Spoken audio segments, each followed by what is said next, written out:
عدا الحمام الذي نربيه. احنا عندنا حمام نربيه، اكو ناس هوايه. زين هذا اللي تجيبه، اذا عدا الحمام الذي نربيه. اذكر انواع الطيور التي تطير في سماء بغداد. اذكر لي اياها واحده من عندها. انت محفوظ. طير الزاجل. طير الزاجل. خطأ، لان الزاجل احنا نربيه نوع من الحمام. نعم. حمام الزاجل. صح. ومروه عدا الحمام الذي نربيه.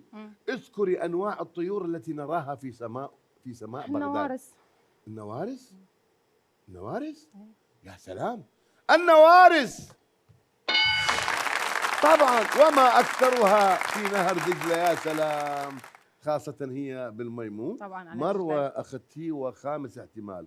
قرري مع من نذهب، مع من نلعب. اكيد. يلا نلعب. وتفضل اخ محفوظ ونلعب. حلو نلعب وخوش تلعب.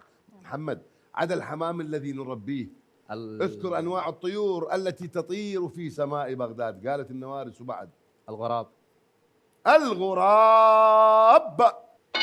نعم.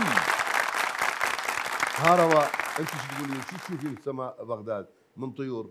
هم كفتها؟ انا شايفتهم بس بتذكر اسمه. اي ذكري يلا، بس لازم تتذكرين من يعني على كيفك. ايه البلابل.